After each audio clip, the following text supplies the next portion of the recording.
Hola, ¿cómo están? Es un gusto compartir este tiempo de fin de año con ustedes. Un año complicado, un año que nos puso en jaque a todos, un año que ha producido pérdidas para muchos, inclusive pérdidas humanas, pero un año en el que el mensaje de la palabra siguió corriendo y de una manera muy especial. Nuestras iglesias han abierto sus puertas y han llegado de una manera virtual a hogares que quizá nunca pensamos que íbamos a llegar. Así que siempre para esta fecha, o normalmente, uno hace un balance de lo que fue el año. Y también se proyecta hacia el próximo año que va a venir.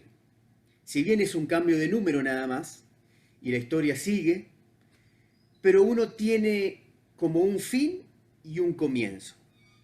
Yo voy a dejar que el balance lo haga cada uno en forma particular. Cada uno va a mirar de formas diversas lo que fue el año que está pasando, el año que realmente ya es pasado. Y me gustaría quizá proyectarnos hacia el año que va a venir. Con respecto a lo que pasó, ya faltan horas para que este año finalice. Tenemos que entender que el pasado tiene poder sobre nuestro presente.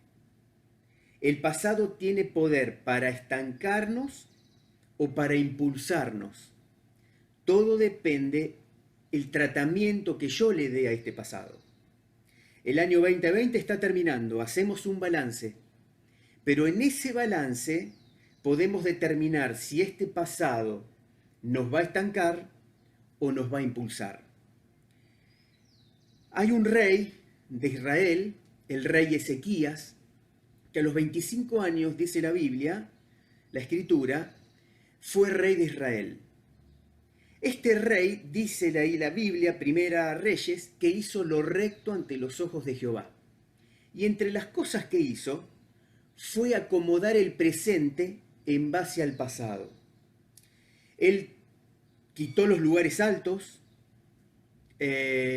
quebró las imágenes de acera, derribó los altares e hizo algo que se atrevió a hacerlo y que seguramente no cayó muy bien al pueblo de Israel.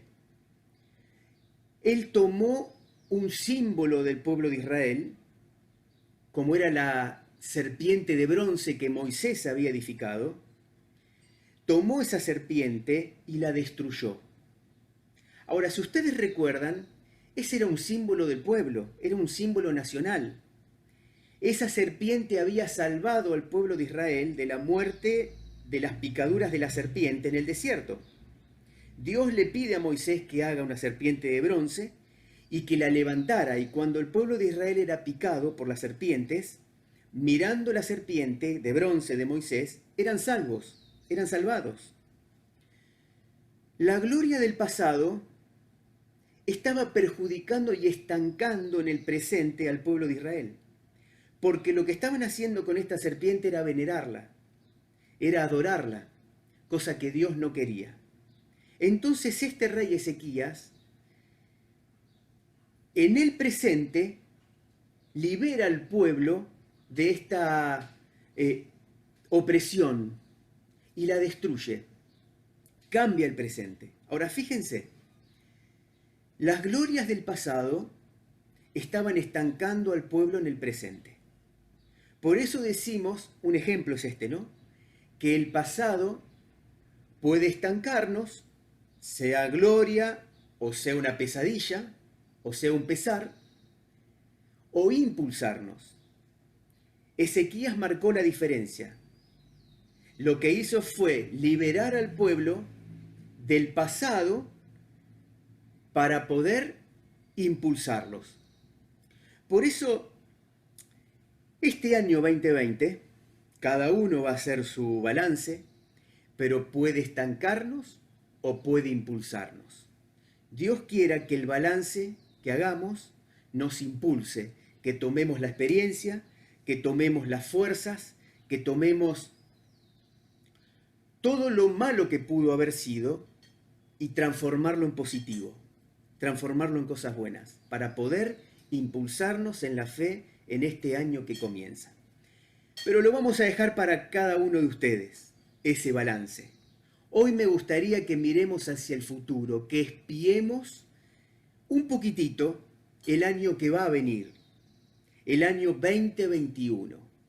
Y me gustaría que tengamos una lectura en el Antiguo Testamento, en el libro de Números, porque allí hay un lindo ejemplo que vamos a tomar para nosotros, que vamos a tomar para proyectarnos hacia lo que viene.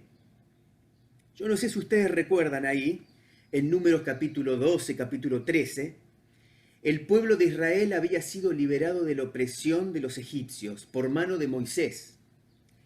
Iban hacia la tierra prometida. Hacía poco tiempo que habían salido. Iban rumbo a la tierra prometida. Estaban a punto de entrar a la tierra prometida. Dios le pide a Moisés que envíe a 12 espías, a 12 líderes, uno de cada tribu de Israel, de las 12 tribus de Israel, por eso eran 12, para espiar la tierra, para ver, para analizar, para saber el camino que tenían que tomar, para que comprueben lo bueno que la tierra era. Así que Moisés hace eso, llama a 12 príncipes, dice la escritura, 12 líderes de cada tribu, uno de cada tribu, y así tenemos la historia de los 12 espías que fueron a espiar la tierra, lo que iban a obtener, lo que iba a venir. Vamos a tomar este ejemplo porque nosotros queremos espiar y proyectarnos hacia el año 2021. Así que vamos a leer ahí en Números capítulo 13, voy a leer algunos versículos, voy a empezar leyendo el versículo 25, Números 13, 25, dice, y volvieron de reconocer la tierra al fin de 40 días, ya habían viajado, habían estado 40 días reconociendo la tierra y volvieron. Versículo 26, y anduvieron y vinieron a Moisés y a Aarón y a toda la congregación de los hijos de Israel en el desierto de Parán, en Cadés, y dieron la información a ellos y a toda la congregación y les mostraron el fruto de la tierra. Habían traído frutos de prueba. Versículo 27, y les contaron diciendo, nosotros llegamos a la tierra a la cual nos enviaste, la que ciertamente fluye leche y miel, y este es el fruto de ella. Versículo 28, pero o más el pueblo que habita aquella tierra es fuerte, y las ciudades muy grandes y fortificadas, y también vimos allí a los hijos de Anac. Amalec habita el Negev, y el Eteo, el Jebuseo y el Amorreo habitan en el monte, y el Cananeo habita junto al mar, y a la ribera del Jordán. Entonces Caleb, uno de los 2 espías, hizo callar al pueblo delante de Moisés y dijo, subamos luego y tomemos posesión de ella, porque más podremos nosotros que ellos. Mas los varones que subieron con él dijeron, no podremos subir contra aquel pueblo, porque es más fuerte que nosotros. Y hablaron mal entre los hijos de Israel de la tierra que habían reconocido, diciendo, la tierra por donde pasamos para reconocerla es tierra que traga a sus moradores.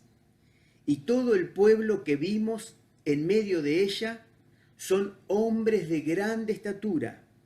También vimos allí gigantes, hijos de Anac, raza de los gigantes. Y éramos nosotros, a nuestro parecer, como langostas, y así les parecimos a ellos. Entonces toda la congregación gritó y dio voces, y el pueblo lloró aquella noche. Y se quejaron contra Moisés y contra Aarón todos los hijos de Israel.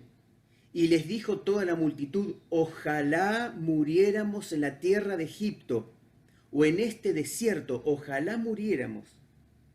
¿Y por qué nos trae Jehová a esta tierra para caer a espada, y que nuestras mujeres y nuestros niños sean por presa? ¿No nos sería mejor volvernos a Egipto? Y decían el uno al otro, designemos un capitán y volvamos a Egipto.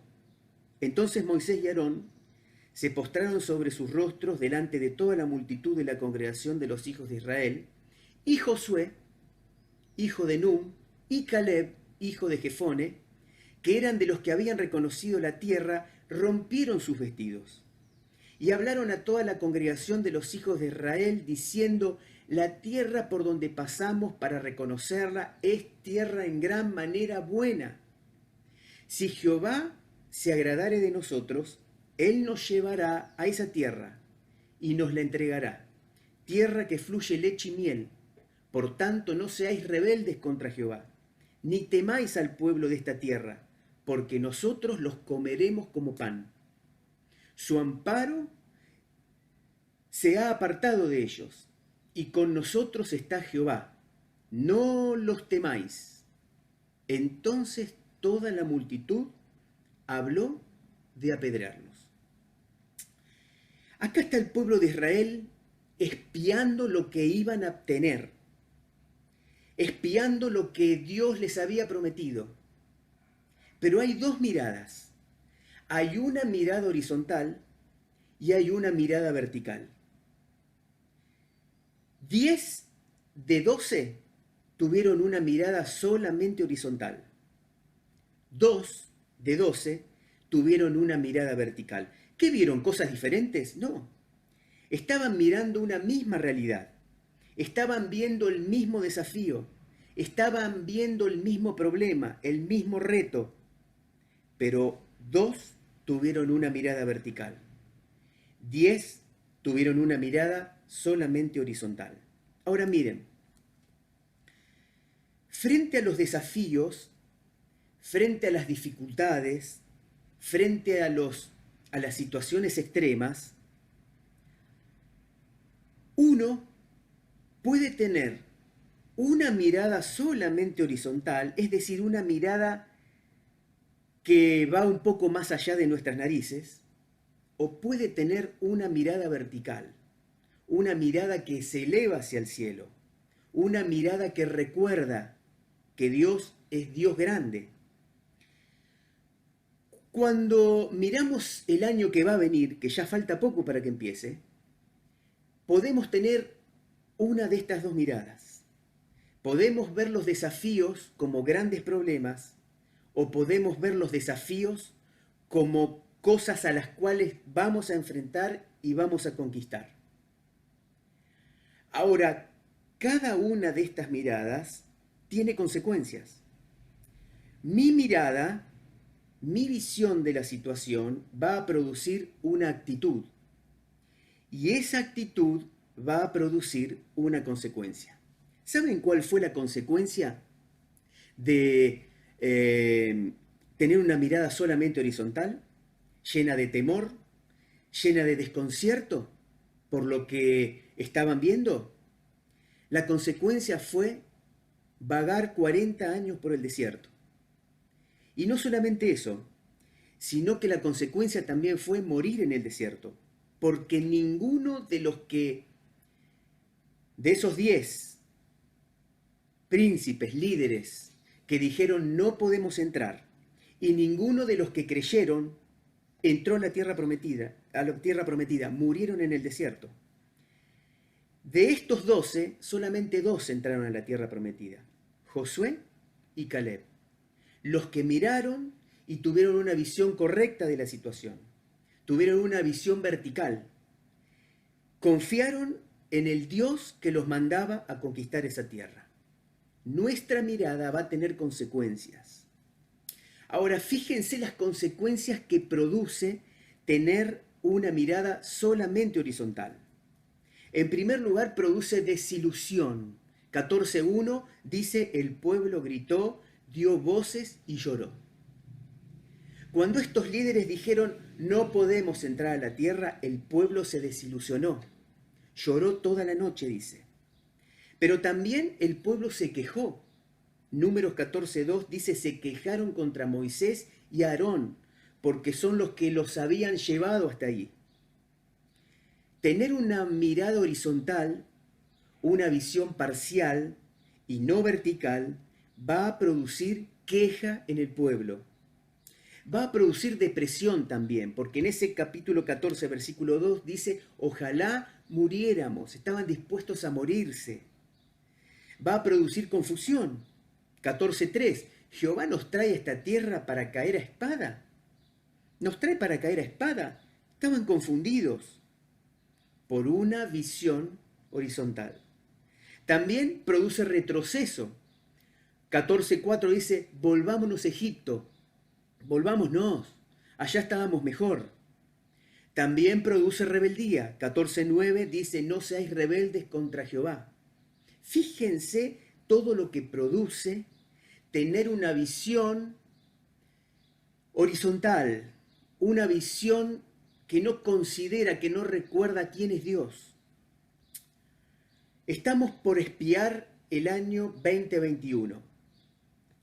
Ya termina el 2020, un año caótico. El próximo puede ser también así.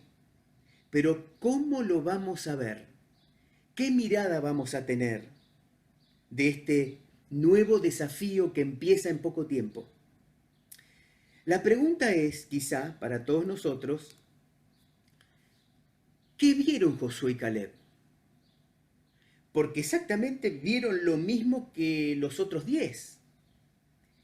Pero ¿qué vieron aparte de eso? Aparte del desafío, aparte de el reto, aparte de la dificultad que quizá tengamos que enfrentar en este 2021.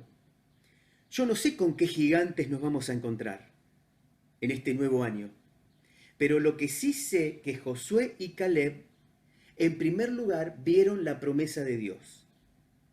Ellos tuvieron en mente que Dios les había prometido esa tierra y no se olvidaron. Los otros 10 se olvidaron. El pueblo que no creyó se olvidó. No le creyó a Dios. Pero Josué y Caleb, que entraron a la tierra, recordaron la promesa de Dios. Es algo que necesitamos recordar en este nuevo año que comienza. Las promesas de Dios, las promesas de compañía. Mateo 28:20 dice, yo estaré con vosotros hasta el fin del mundo, hasta el fin del mundo. Salmo 23 dice, aunque ande en valle de sombra de muerte, no temeré mal alguno, porque tú estarás conmigo. Dios promete su compañía. Cuando nosotros caminamos con la compañía de Dios, no importa los gigantes que tengamos que enfrentar, porque Dios está con nosotros. Las promesas del cuidado de Dios. Salmo 91 dice, el que habita al abrigo del Altísimo morará bajo la sombra del Omnipotente. Diré yo a Jehová, esperanza mía y castillo mío, mi Dios, ¿en quién confiaré? Salmo 46.1 dice, Dios es nuestro amparo y nuestra fortaleza, nuestra ayuda segura en momento de angustia. No podemos olvidar, cuando queremos conquistar, la promesa de Dios, o las promesas de Dios.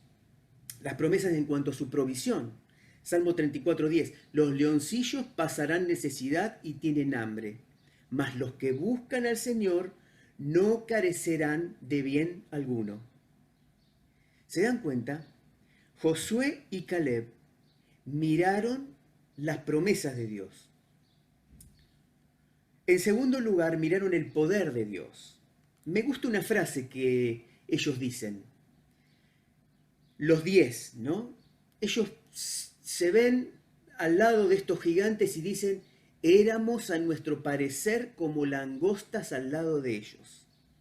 Esta mirada ocurre cuando uno centra su mirada en uno. Cuando uno tiene una mirada egocéntrica, que cree que va a poder batallar. Y eso produce temor o miedo, y el miedo paraliza.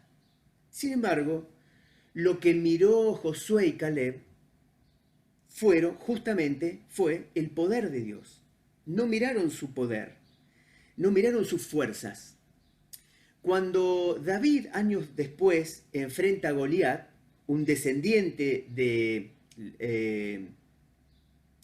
los amalecitas, cuando enfrenta a Goliat, él dice algo muy interesante. Él dice así, en 1 Samuel 17:37, añadió David, Jehová, que me ha liberado de las garras del león y de las garras del oso, él también me librará de la mano de este filisteo. Y dijo Saúl a David, ve, y Jehová esté contigo. David confiaba en el poder de Dios, por eso enfrentó al gigante. Josué y Caleb confiaron en el poder de Dios, por eso animaron al pueblo a conquistar la tierra. Pero también confiaron en los propósitos de Dios. Dios tenía propósitos para con Josué, para con Caleb, pero para con todo el pueblo. Dios tenía propósitos, y lo que ellos vieron cuando reconocieron la tierra también fue el propósito de Dios. Segunda Timoteo 1:9 dice, quien nos salvó y llamó con llamamiento santo, no conforme a nuestras obras, sino según el propósito suyo y la gracia que nos fue dada en Cristo Jesús antes de los tiempos de los siglos. Nos llamó con llamamiento santo, no conforme a nuestras obras, sino según el propósito suyo y la gracia que nos fue dada. Efesios 1:11 dice, en él asimismo tuvimos herencia, habiendo sido predestinados conforme al propósito del que hace todas las cosas según el designio de su voluntad. Salmo 138:8 dice, Jehová cumplirá su propósito en mí. Tu misericordia, oh Jehová, es para siempre. No desampares la obra de tus manos. Dios tiene propósitos y Él va a cumplir sus propósitos en nosotros. No importa si tenemos que pasar por dificultades, porque muchas veces esas dificultades son el propósito de Dios para nuestra vida. Entonces, para concluir este tiempo, estamos espiando el año que viene, estamos proyectándonos, y no podemos proyectarnos al próximo año sin tener una mirada vertical, sin mirar hacia arriba, sin considerar a Dios, sin tener en cuenta las promesas de Dios, sin tener en cuenta el poder de Dios y sin tener en cuenta los propósitos de Dios. Josué y Caleb vieron y recordaron lo que los demás olvidaron. Dios quiera, en este tiempo de programación, de proyección, de esperanza para el próximo año, podamos tener en cuenta lo que ellos tuvieron en cuenta cuando vieron el desafío. El año 2021 va a ser un desafío para todos nosotros. Que realmente podamos encararlo como ellos encararon la visión de la tierra. Dios los bendiga.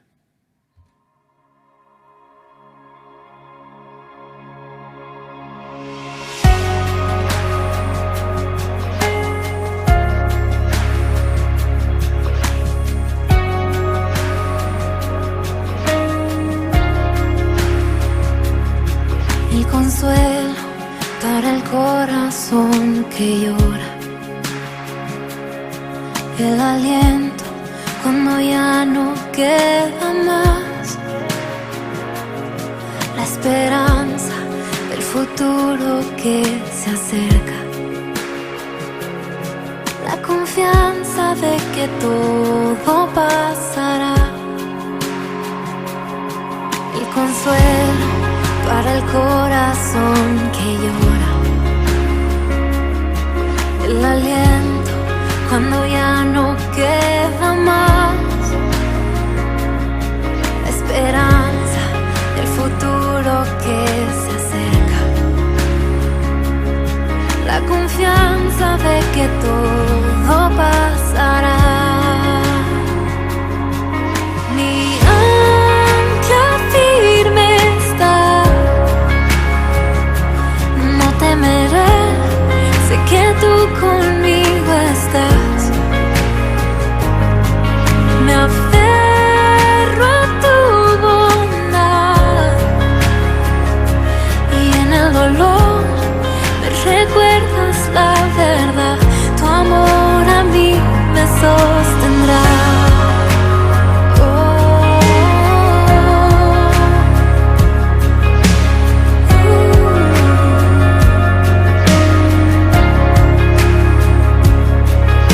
Paz que supera entendimiento, tú la fuerza que me vuelve a levantar, la promesa de que todo lo has vencido, la confianza de que todo pasará, la certeza de que pronto volverás. Mi ancla firme está y no temeré, sé que tú conmigo estás.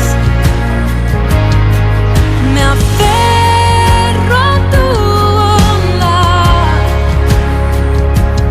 en el dolor me recuerdas la verdad, tu amor a mí me sostendrá.